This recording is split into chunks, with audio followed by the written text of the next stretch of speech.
Hello everyone, welcome to my YouTube channel. आप सभी का स्वागत है हमारे आज के इस वीडियो में। और जैसा कि आप लोग स्क्रीन पर देख सकते हैं, आज के इस वीडियो में हम बात करने वाले हैं ट्रांसफ़र और प्रमोशन से जुड़े हुए कुछ जो आपके कॉमन क्वेरीज़ हैं उसके बारे में।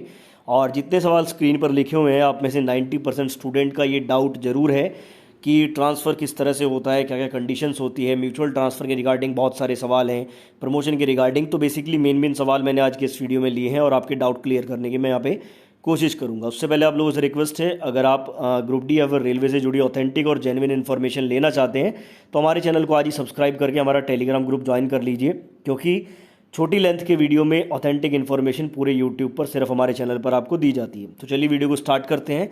तो जैसा कि मैंने सबसे पहला सवाल यहाँ पे लिया कि पहला प्रमोशन ग्रुप डी में कितने टाइम बाद मिल जाता है। एक स्टूडेंट ने सवाल पूछा था कि सर जैसे हम ग्रुप डी में किसी भी पोस्ट पे ज्वाइन कर लेते हैं, और एलडीसी जीडीसी तो एक अलग तरीका है, लेकिन एक नॉर्मल जो प्रमोशन मिलता है सीनियरिटी बेसिस पर टाइम टू टाइम, उससे हम कितने साल में प्रमोट हो सकते हैं और कहाँ तक हम लोग जा सकते हैं।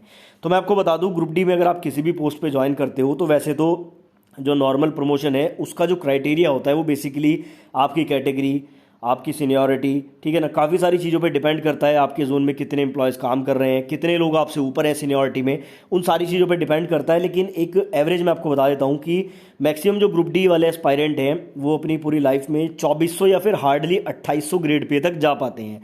जैसा कि आपको पता होगा, ग्रुप डी में आपका जो ग्रेड पे है वो 1800 ग्रेड पे होता है, उसके बाद आपको 1900 मिलेगा, ठीक है। तो ऐसे करके मैक्सिमम 2400 तक जाता है एम्प्लॉय। 2800 तक कोई एक आधा एम्प्लॉय जा पाता है, अदरवाइज 2400 तक आप जा पाएंगे नॉर्मली, और वही आपका लास्ट हो जाएगा, उसमें आप रिटायर हो जाओगे, ठीक है। तो यहाँ पे कोई खास बेनिफिट नहीं है। नॉर्मल जो आपका प्रमोशन होता है ग्रेड पे में जो इंक्रीमेंट है उसमें कोई खास आपका प्रमोशन आपको नहीं मिल पाता है, ठीक है। इसलिए बेहतर तरीका है कि आप एलडीसी जीडीसी के द्वारा खुद को प्रमोट कराने की कोशिश करें, और अलग अलग पोस्ट पे जो है आप एलडीसी जीडी का एग्जाम दे के जो है प्रमोट हो सकते हैं। बाकी एलडीसी और जीडीसी के रिगार्डिंग एक सेपरेट वीडियो आएगा जिसमें सिलेबस वगैरह मैं डिटेल में डिस्कस करूंगा। बात करते हैं दूसरे सवाल की, ट्रांसफर के लिए मिनिमम सर्विस कितनी होनी चाहिए। देखो, अब ट्रांसफर भी आपके कई तरीके से होते हैं। एक आपका म्यूचुअल ट्रांसफ़र होता है, एक आपका जो है स्पाउस ग्राउंड ट्रांसफ़र होता है, और एक आपका ऑन रिक्वेस्ट ट्रांसफ़र होता है।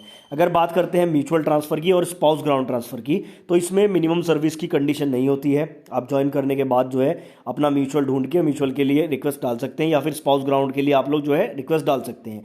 लेकिन अगर बात करते हैं ऑन रिक्वेस्ट ट्रांसफ़र की, तो ऑन रिक्वेस्ट ट्रांसफ़र में अगर आप अदर जोन में ट्रांसफ़र लेना चाहते हैं तो इसके लिए 5 साल की सर्विस कंडीशन लगती है, ठीक है। और ये कैटेगरी वाइज भी थोड़ा डिपेंड करता है। अगर आप SC ST से हैं तो शायद यहाँ पे कंडीशन लागू नहीं है। जब आप ज्वाइन कर लेंगे तो आप अपने डिवीज़न में इस बारे में जब पता करेंगे, थोड़ा थोड़ा कंडीशंस चेंज होती हैं, ठीक है। सभी के अपने थोड़े डिफरेंट रूल होते हैं। बाकी ऑन रिक्वेस्ट ट्रांसफर में अगर आप डिवीज़न टू डिवीज़न जाना चाहते हैं तो वहाँ पर सर्विस कंडीशन लागू नहीं होती है, आप किसी भी टाइम पर जा सकते हैं, लेकिन जोन टू जोन में आपकी सर्विस कंडीशन लागू होती है। बात करते हैं अगले सवाल की। अगला सवाल है म्यूचुअल ट्रांसफर में कैटेगरी का क्या नियम है। अब देखो, यहाँ पर ये भी जब आप ज्वाइन कर लोगे तो आपको ज़्यादा अच्छी इन्फॉर्मेशन मिलेगी। एक मैं मेन जो रोल है ना आपका, मतलब कि जो मेन नियम बनाया हुआ है वो आपको बता देता हूँ।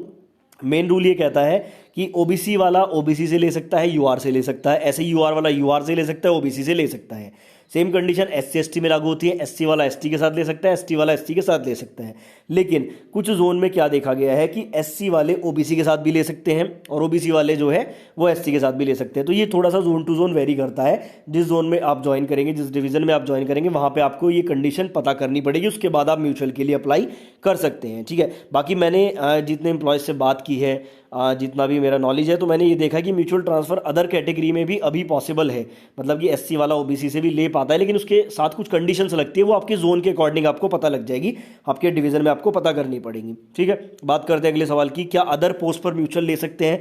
तो इसका सीधा सा जवाब है बिल्कुल, आप लोग अदर पोस्ट पर म्यूचुअल ले सकते हैं। ये डाउट काफ़ी ज़्यादा आ रहा था कि सर जैसे मुझे पॉइंट्समैन मिला है लेकिन मुझे म्यूचुअल लेना है दूसरी पोस्ट वाले के साथ, मुझे SNT के साथ म्यूचुअल लेना है, तो बिल्कुल आप ले सकते हैं, अदर पोस्ट पर म्यूचुअल हो जाता है, ठीक है। लेकिन यहाँ पे कंडीशन लगती है कि जिस पोस्ट पे आप म्यूचुअल ले रहे हैं, मान लो कि आप ले रहे हो पॉइंट्समैन, मान लो कि आपको मिला हुआ है यहाँ पे हॉस्पिटल असिस्टेंट और आपको म्यूचुअल मिल रहा है सामने पॉइंट्समैन के साथ, तो आपका मेडिकल स्टैंडर्ड पॉइंट्समैन का होना चाहिए।